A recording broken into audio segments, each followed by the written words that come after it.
Hey everybody, and welcome back to the Brand Bosses podcast. Thanks for being here.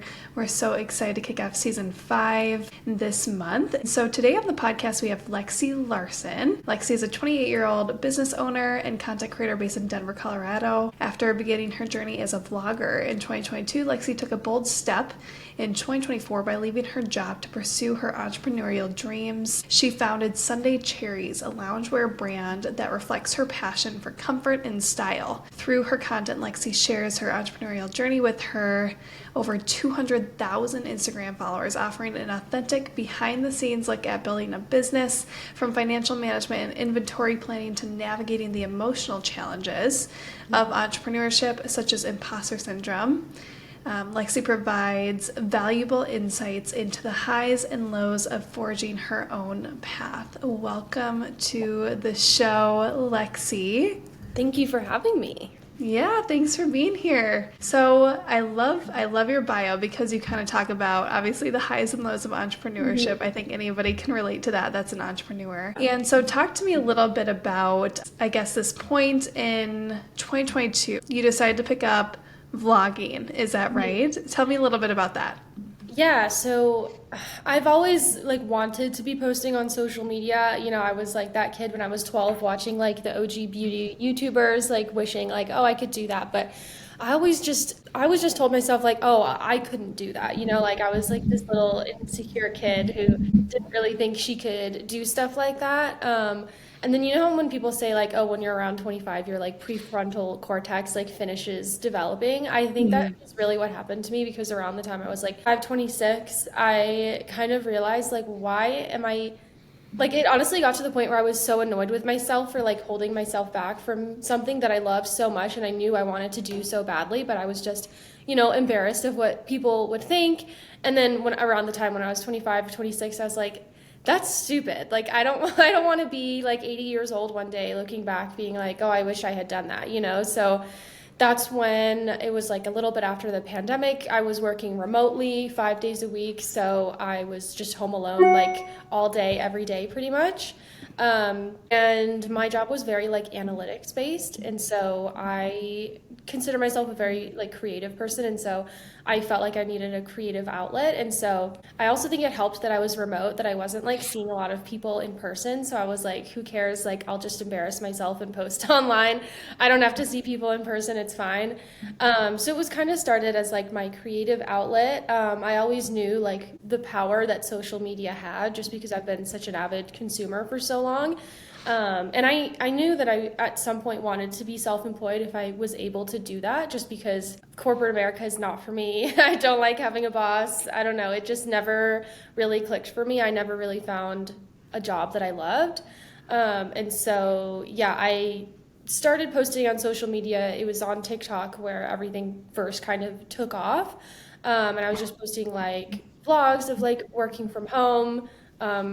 I was posting budget content, so how to budget, you know, your paycheck, just relatable everyday content like that. And it was my creative outlet, but I also knew this would be amazing if it grew into something that I could use to build a brand. Mm-hmm.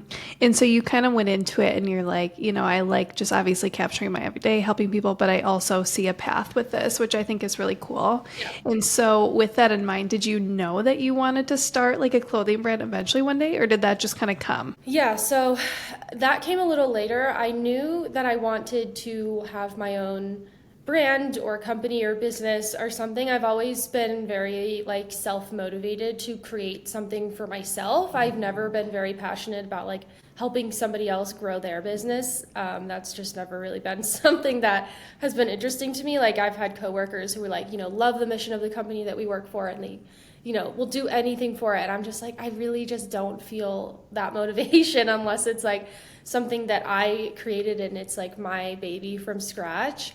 So I knew that one day I would want to be my own boss and start my own business. I didn't know exactly what that would be. There were a few different things that I thought about. At one point I was oh, I think I could maybe be an influencer manager, manage other influencers. But then I realized you have to be good at negotiation and kind of confrontational, and that's not me at all.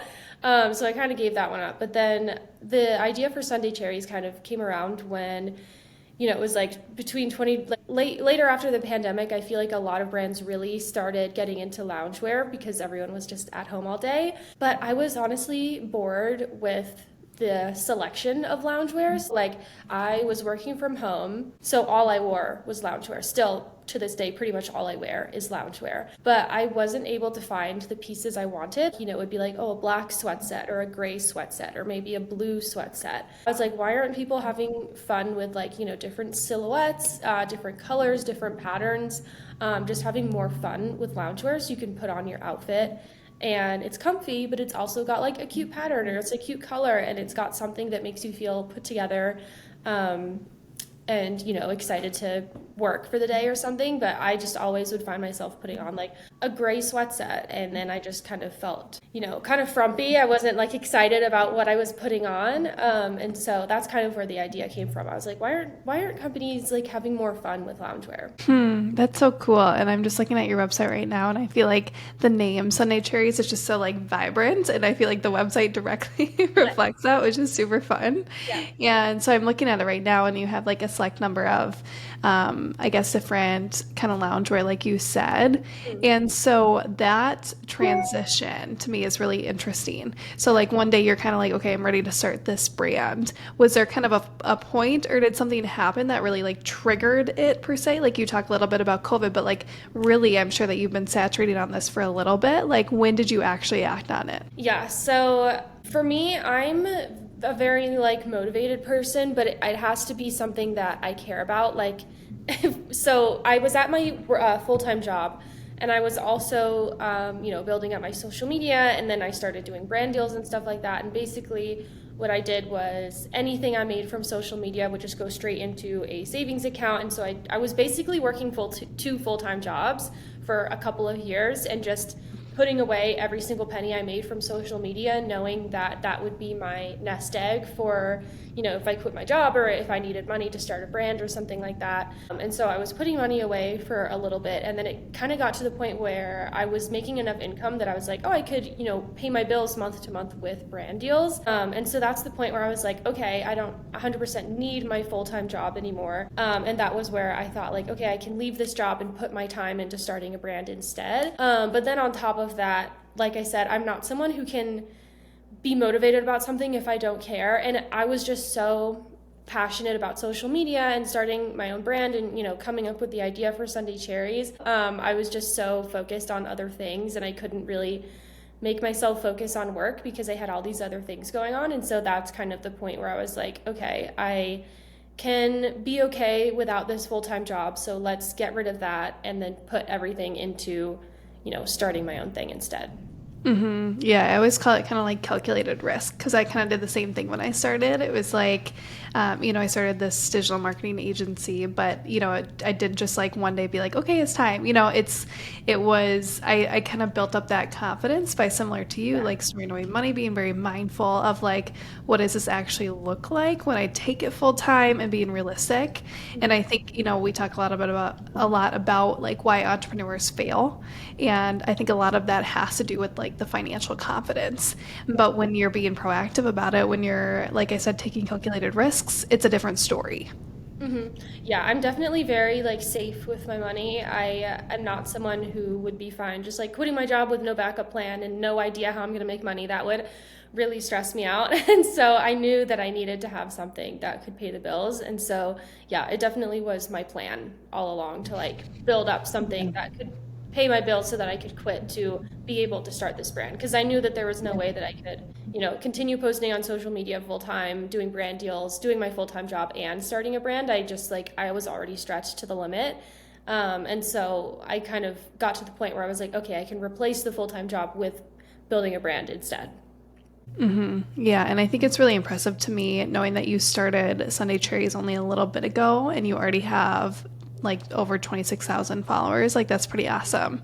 And so let's dive into this a little bit. I want to hear about your strategy for growth for the brand, and kind of how have you, in your own eyes, managed to grow, I guess, a newer loungewear brand up to that point? Yeah, it's funny because I started the brand, like I officially opened the website, I think it was August of 2024. So it's been a little over 6 months now.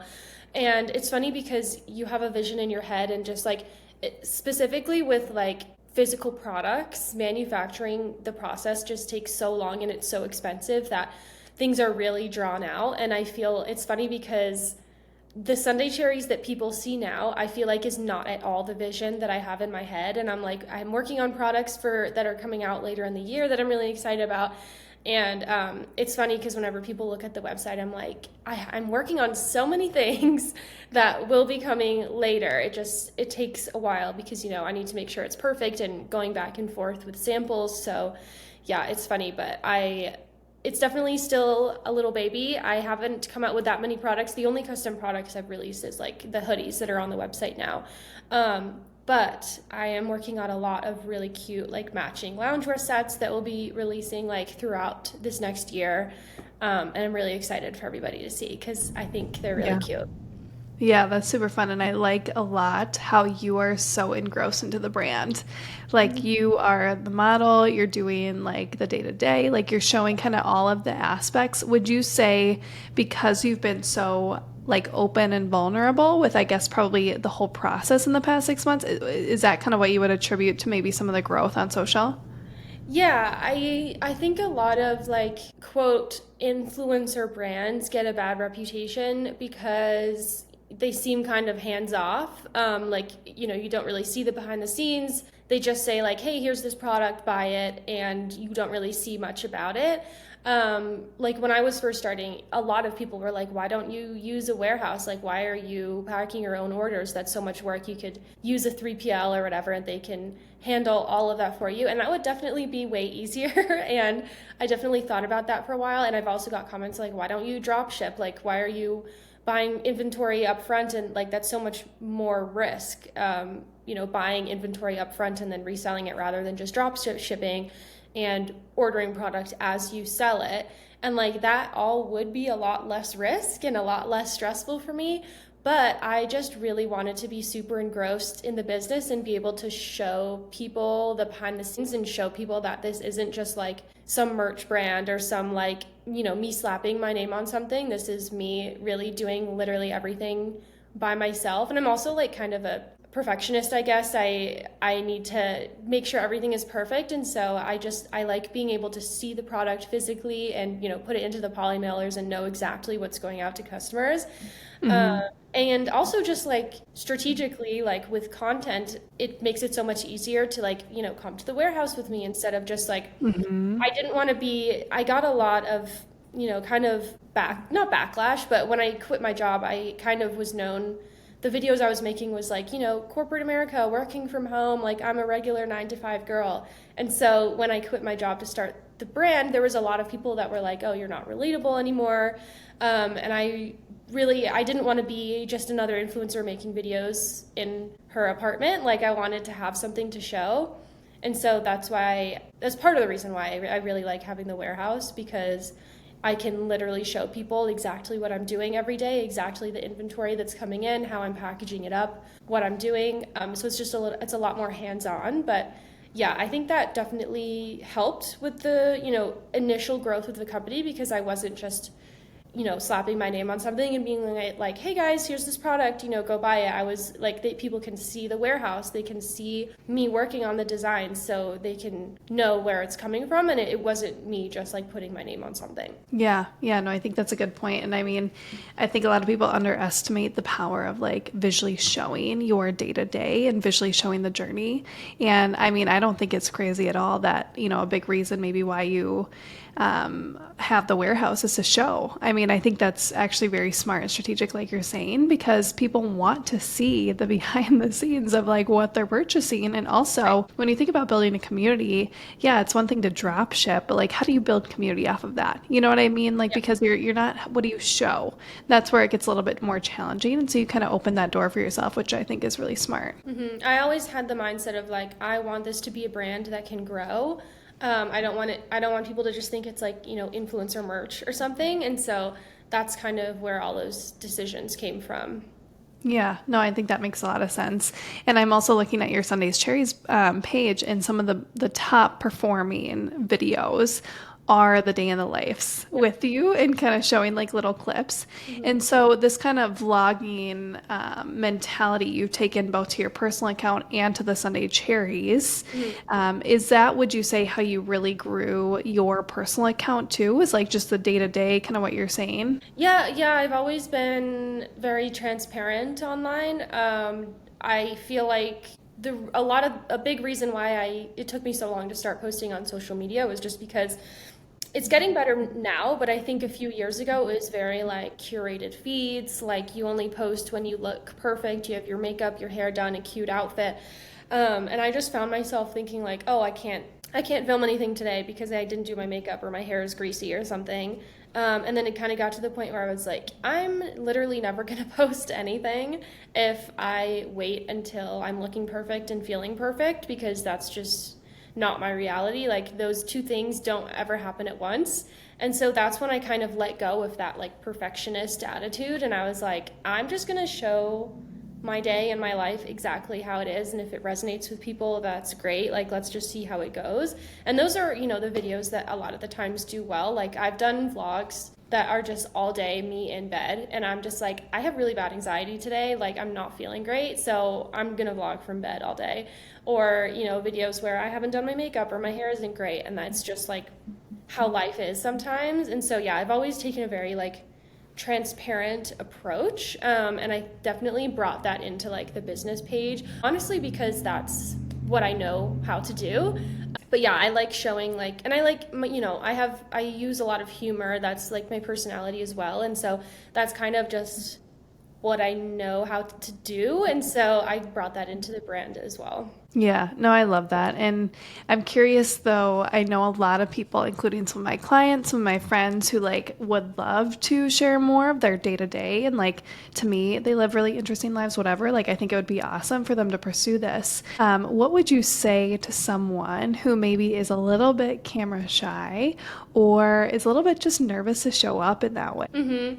I mean, I definitely understand. I was the same way. I feel like you just have to let go of like what people might think, and you have to realize that like you like like other people are not going to care as much as you do. Like I'll put out a piece of content and I'll be like, oh my God, this is so embarrassing. Like people are watching this and analyzing and blah, blah, blah. But like what you don't realize is, even if it's the cringiest, like weirdest content ever, that like people are going to think, oh my gosh, this person's a freak. Like they're literally going to watch it for 2 seconds and then scroll and then forget. Like you're really not that important to other people. Like there's millions of people out there who are posting on social media.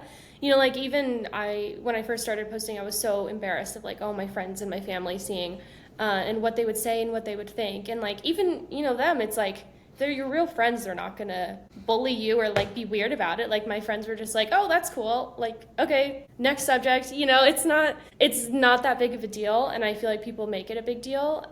But you kind of just have to let go of that and just be like, I'm not the most important person in the universe. You're one of like a billion literally who are posting on social media. So yeah, you kind of just have to be like, it's not that deep. Yeah, no, I appreciate that perspective.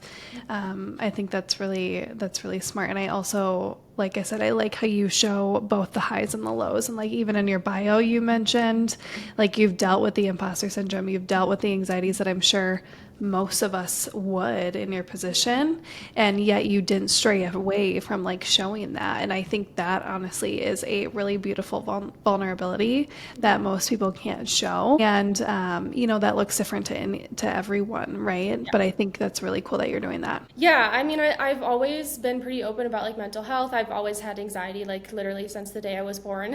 So it's just my reality. Like I know I've never lived a different way.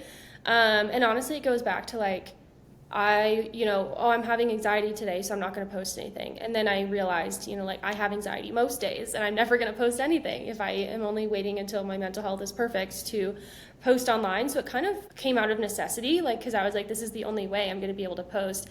I'm not someone who can like put up a front or like pretend things are fine or be fake. I'm really not that person. Like if I'm feeling some way, you're going to be able to tell, and I'm going to tell you, otherwise it'll just, you'll be able to tell that something is off. And so like when I'm feeling anxious, I'm just like, okay, like I'll tell people that I'm not feeling good today. because otherwise it just wouldn't be authentic, and you would be able to tell that like something was off. So yeah, I've always been pretty transparent. Honestly, not by choice, just because I'm not good at faking or doing anything else. Yeah, and I think we honestly underestimate like how inspirational we are to other people. Like as you're thinking about that, I'm just thinking like all the people who were probably following you that were in corporate America are seeing you now take your dream to the next level and actually like take a bite out of it. And I think probably for most, that's really inspirational to see you go forward, even through like the times when you're feeling anxiety, even through all that. And I think also what I appreciate about that too is like you paint a realistic picture of entrepreneurship, whereas a lot of content out there today, a lot of it is like painting the dream, which, you know, there's a place for that, which is like, you know, you're getting in your Tesla and you're making six figures, whatever. Like that's such the narrative online.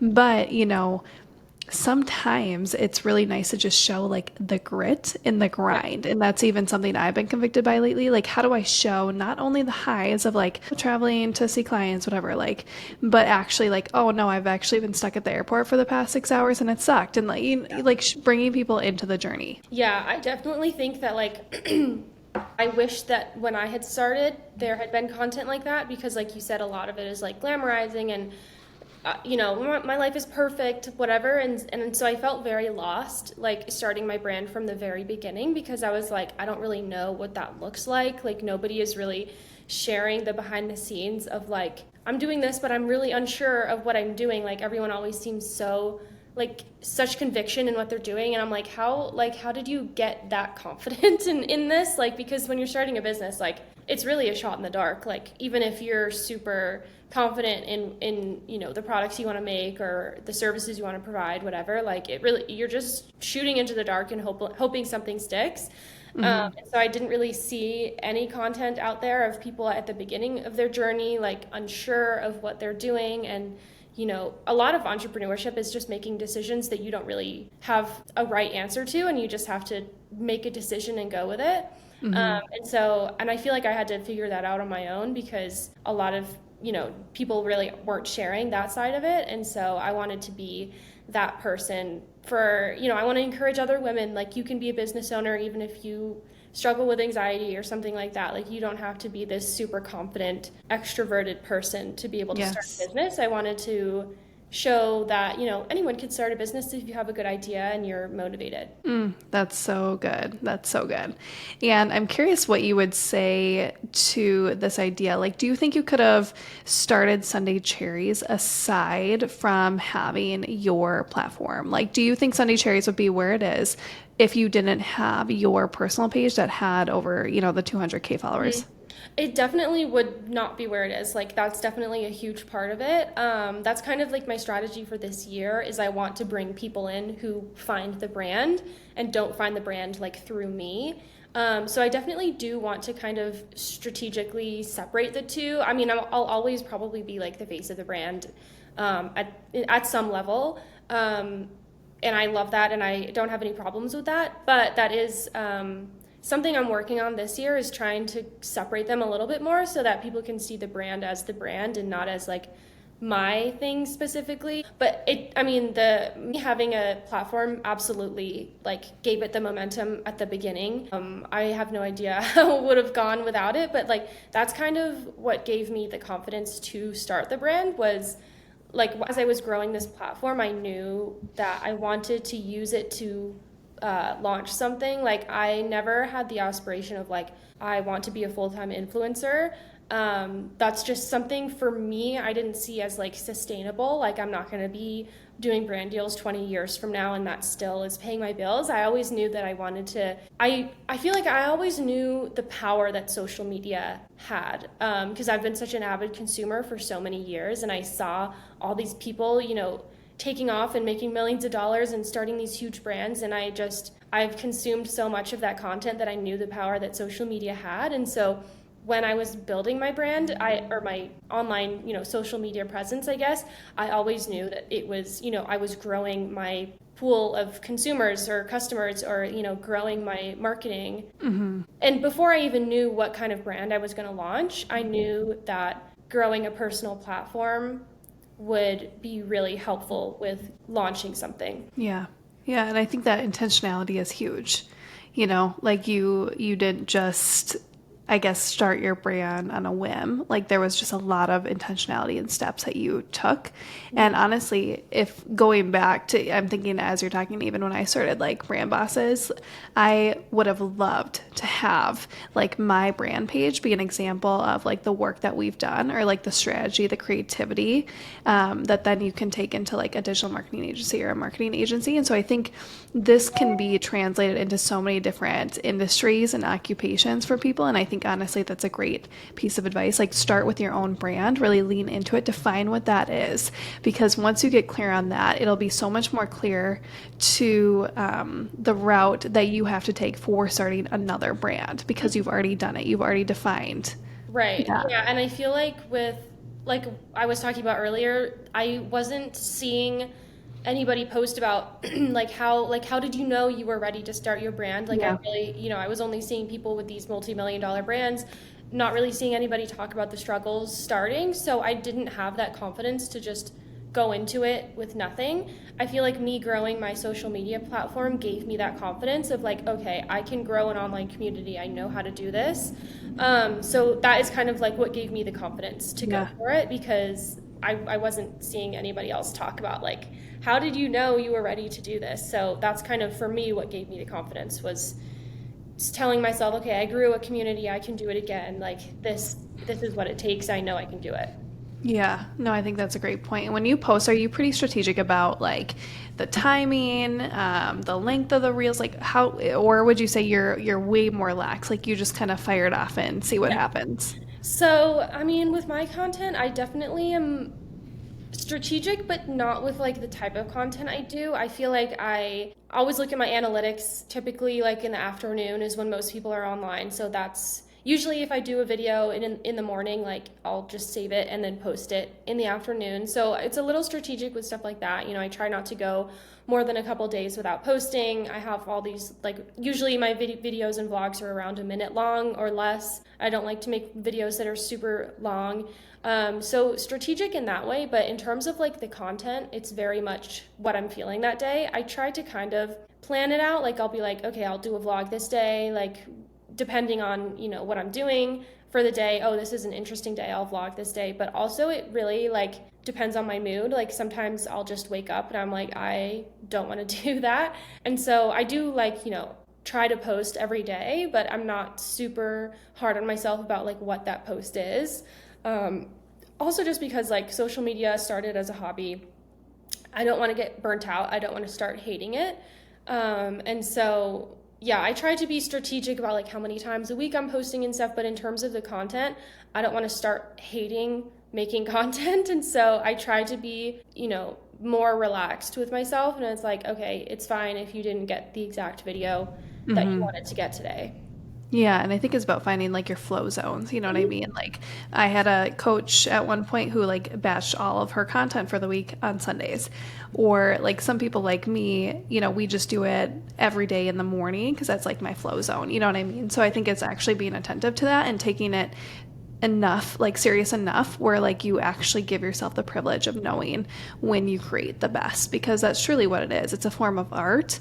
And if you don't give yourself space to be creative with it and to lean into it, then you can easily get burned out or just not want to do it. Yeah, like I've always wished I could batch content. Like that would be great, but I'm not. Like I just get it really wipes me out, honestly. Like Yeah. the editing and like the ideas and like, it seems silly, but like even a silly little video sometimes will take me, several hours, and I can't work on something. I can't do videos for like 12 hours a day. Like I just can't do that. And so I've never been a batch content person. I've always just been like waking up and being like, okay, let me do one video today. And then tomorrow again, it's like, okay, let me try and get one video no matter what that video is. Yeah. That's always kind of what has worked for me. Yeah, I think that's a good point. And it looks like you are a part of a talent agency more on the partnership side. When did you join and what made you make that decision? Yeah, so I joined with It Girl Agency. Lydia is the owner. She lives here in Denver. She's really great. I would definitely recommend her to anyone who's looking for management. But I started posting in 2022. I signed with her when I was around 100K on TikTok. in, I think it was April 2023. So it was like a year and a half-ish later. And the reason I signed with her was basically because I realized I had no idea what I was doing in terms of like negotiating brand deals. And I knew that it was something that I wanted to, I saw it as my way out of corporate America. And so I knew it was something that I wanted to take seriously. And I honestly just really didn't know what I was doing. And I could tell that brands weren't taking me seriously. Like they would offer me, like, oh, here, we'll give you $200. And then I signed with Lydia and she's like, you were severely undercharging. Like these brands were like taking advantage of you. And so she's just been really helpful with like knowing what to charge. And also like, I knew that handling my email inbox was not what I wanted my full-time job to be. Like I wanted to do brand deals and everything to be able to pay the bills, but I wanted to be able to build my own brand. And I was finding myself spending 3 hours a day in my email inbox, like negotiating with brands and whatever. And I just knew that wasn't sustainable. And so around that time is when a few management companies reached out and I took a few meetings, and she was the one that I resonated the most. Like I've always loved, like other female entrepreneurs. And so I just really resonate with like other women doing their own businesses. I think that's really cool. And so she's built a really successful, really great company for herself, and I find that super inspiring. So yeah, that's kind of how we got together, and we've been together for almost 2 years now, and she's been amazing, so it's been great. Wow, that's awesome. And so basically, if you don't mind getting into like the nitty gritty, just for anybody who maybe is thinking about joining an agency, because we've actually had some mixed reviews about agencies on the podcast. Like some of the influencers we've had are like, stay away. Some are like, go right into it. So I'm curious, what are like some of the benefits? Yeah, so that's the hard part. You have to be really careful, because I have spoken to a lot of girls who were completely taken advantage of. Like there was one girl who I talked to a while ago, and she was like, I signed with this management agency, they took over my email inbox, and then I didn't get a single brand deal in 6 months, and I realized like they weren't replying to emails. Like, I think the thing that resonated with me with It Girl Agency and Lydia is she was very transparent. Like with our email inbox, like I have a separate email that like she completely manages, but I have full access to that email. I can go in there at any time and see the conversations she's having with brands.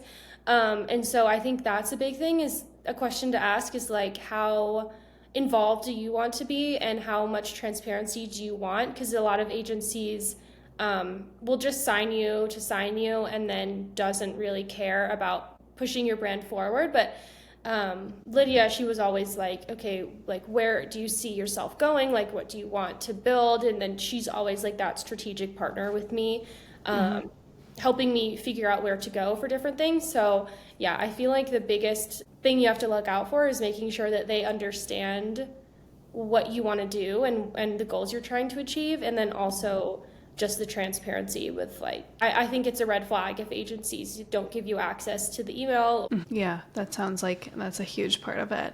And so does a lot of what Lydia and It Girl Agency do, are they just reaching out to brands basically on your behalf and saying, hey, like we have a girl who would love to do some UGC or some sort of partnership? Is that kind of what it looks like? Yeah, so basically she handles all of the emails. So I would say most brand deals are from like incoming brands that like reach out to me, but she does a lot of pitching to like so many brands every single week, and she'll ask me like, what brands are you using, what brands are you loving? I'll reach out to those ones. I think that's a huge thing too, is like your agent has to know like who you are, what your lifestyle is, and what brands would fit into that lifestyle. We're always talking about like what brands I'm loving and what brands she should reach out to, and she's doing a lot of pitching, and she's definitely gotten me a lot of opportunities through her pitching, which is really great because a lot of agencies I think don't do that.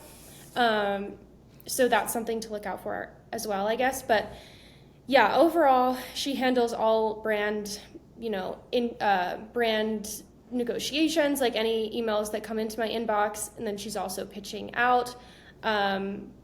She negotiates the rates, and then she comes to me and says, I have this deal, like, do you want to do it? And then she just gets 20% of the brand deals that she handles for me, I guess. And so that's kind of their motivation, is like they want to get you the highest payment because then their commission payout is higher too. But yeah, she just basically handles all of the negotiations with brands because I'm really not good at doing that. And then I just have to say yes or no. And then also a really big help is they handle all of the like brand payments. And I guess stuff falls through the cracks a lot. But when I was on my own, it was honestly a full-time job keeping track of like when payments were due and then waiting for that date to pass and then reaching out to the brand and saying, hey, like blah, blah, blah, like making sure you have the right contact information and following up and making sure you get paid. Like that was honestly such a big hassle for me when I was by myself. So they handle all of that. They make sure like I don't even have to track any of it. Like we have a dashboard where they track it for me and they'll tell me like, okay, this brand is late, like we're following up, blah, blah, blah. Yeah. They can say, oh, we're going to get lawyers involved soon, like Oh, wow. that stuff. Like sometimes it does come to that. I've never had a brand like refuse to pay, but like there's been a few times where we've been like, we'll have to pass this on to our lawyer in a minute. And so situations like that, I would just have no idea how to handle on my own. And so they just take care of all of that and the payments go to them and then they just pay me out, which makes everything a lot simpler because it really is like a full-time job making sure you get the payments that you're owed, honestly. Wow. That's wild. Yeah. That's a good behind the scenes look. Yeah. And in terms of like that cold outreach to someone who maybe is just doing it themselves right now, what have you seen that's been really valuable? Yeah, I feel like it really helps if you're going to be cold reaching out to a brand, I think it's a good idea to like organically post about the brand before. Like I've gotten several brand deals where they've seen me post about them and then they've reached out and said like, oh, we saw Lexi loves this, like we'd love to work together. And those are always the best, like most organic looking feeling ads because I genuinely loved the product before we even got in contact with the brand. And so I think if you're doing it on your own and you're reaching out to a brand, it kind of seems inauthentic if you are just reaching out and it's like, okay, you want to work with this fashion brand, but you haven't ever posted any content about fashion. You've never mentioned this brand. So then the brand is like, why would we work with you? But if you reach out to a brand that's like, hey, I want to work with you. Look at these organic videos that have done really well that I've already posted about your products because I love them so much. Like, let's work together. That gives the brand a lot more confidence, especially just seeing like, oh, look, they posted this organically and it got a good amount of views. So they're able to get views for us so we can work together instead of just taking a shot in the dark and being like, there's no reason why we should trust that it would be a good partnership. So I think that's like the biggest thing. Yeah. And we've heard that a few times on the podcast. So everybody listening, like that must be something to take note of. Definitely posting about a brand that you like before, because a couple of influencers have said that has been very valuable for them. Yeah. Do you send like a brand kit? Like you have kind of everything in one place? Is that kind of how you do it? So with my agency, they don't really have like a huge, like fancy brand kit. I know a lot of influencers have ones that are kind of like resumes with like their picture and like all these photographs. We kind of just like the way that they do it is they're like, hey, this, my client Lexi, blah, blah, blah. And then they kind of list out some stats of like, last 30 days, men versus women, like what countries, stuff like that. And so, yeah, I've never done like a really fancy, like cute looking pitch deck or anything like that. It's always just been emails, listing things out. And I feel like it depends, like if you're doing it on your own, maybe you would want something that looks a little more professional, but when you have an agency, like she handles it, and I don't think brands really care about it looking pretty. They just want to see the stats, That's a good point. And since you were doing this on your own, for someone who's like, okay, I really want to work with XYZ brand, where do they start? Is it like, do they just search down their email on the internet, or kind of where do you start? Yeah, I mean, I think it's kind of hard to find like emails of people. I feel like that's also a really good thing about having an agency is that she has like this huge database of like thousands of emails of, different brands. But if you're doing it on your own, like DMs are really helpful just because when you DM a brand, they can just click on your profile and see what you're posting. Because really, I think you should just think of your social media page as like your resume, like your portfolio, basically. And so even like if you want to reach out to a brand that like, okay, I haven't posted any organic content of this specific brand, I don't think it always has to be that specific brand, but at least like you should be able, if you're reaching out to a cookware brand, be like, look, I make these recipe videos. But like, yeah, if you reach out to a fashion brand and you go to your page and it's you haven't posted anything or talking about your clothes or anything like that, then they're like, why would it be beneficial to work with you? So I think like just pretending that, because the brand, the first thing they're going to do when you reach out is go look at your page. So just pretend that you're that brand, looking at your social media page, looking at the, the last like 20 videos that you've posted. Does that align with the brand? And then I think DMs, like brands are always in their DMs looking for people. I get DMs all the time from different brands. And so I think that's like the way to go over like an email, because email is a little bit more of a black box. Like they have to like, separately search you up and everything.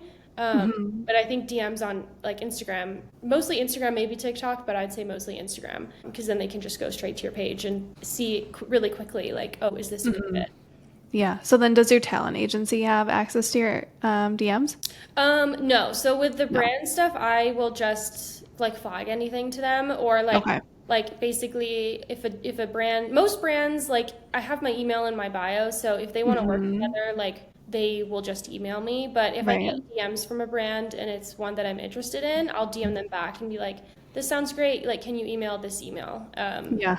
And that's kind of where I go from there. But if you don't have an email, like you can definitely just go back and forth in the DMs. That's just they don't have access to like my specific Instagram. So if I do want to work with a brand that reaches out in DMs, I usually just direct them to the email. Yeah. Well, I feel like you've just given so much wisdom into a few different aspects, right? The entrepreneur, the influencer who wants to take it a little bit more seriously, and then even just like a business owner who like is getting started with social. Like I feel like this conversation has hit so many buckets, but I think we have to dive into at least a little bit just into TikTok. So I'm curious, how many followers do you have on TikTok right now? I think it's like 373,000-ish. Oh my gosh. Yeah. That's huge. You should be so proud of that. Thank you. Yeah. And so with that, how is your strategy different? So you have Sunday Cherries, you have your personal Instagram. How is TikTok different? Yeah. So TikTok is my safe space. I feel like TikTok is where everything started. Like most of I'm not exactly sure, but when I first started posting, I was not posting on Instagram at all. Like my Instagram was just like my personal Instagram. And so I originally just grew a following on TikTok. And then when I got to like around 100K on TikTok, I started basically reposting some of the videos that I would post on TikTok onto Reels as well. And so that's when I kind of brought over the audience. But everything started on TikTok. Like I don't think I would have had an audience if I had just started posting on Instagram without TikTok. So I definitely got a lot more reach on TikTok the way I see it. Like I reach new people more often on TikTok, and then they kind of follow me over to Instagram. But yeah, I feel like Instagram or TikTok, it really like gets you to a larger audience. And I feel like for me specifically, like pretty much, I guess the way I would look at it is like everything that I post on Instagram, I also post on TikTok, but not everything I post on TikTok, I also post on Instagram. Just because TikTok is a lot more like laid back, like I'll, post a silly video or something on TikTok, and then I'm like, okay, this isn't Instagram material, I guess. Like Instagram is a lot more curated and whatever, I'll post like vlogs and stuff on there. But if it's like a silly video that I just did really quickly on TikTok, it'll probably just stay on TikTok. Yeah. So there's definitely more stuff that I post on TikTok, but then on Instagram, there's stories that I don't really post on TikTok stories. I don't really see a lot of people doing that. So I think that's kind of like, for like vlogs and stuff, those go on both platforms, but then on TikTok I post more like on a whim content, I guess, just like in the moment type of content goes on TikTok. And then people kind of come over to Instagram for the stories and the like day-to-day stuff that I just share, like as I'm going along. Yeah. And that's, again, it's so funny because we definitely are seeing some like crossovers with some other people that have been on the podcast too, which is like not everything that goes on TikTok goes on Instagram, but pretty much it's vice versa. And so I think that's a really great piece of advice too.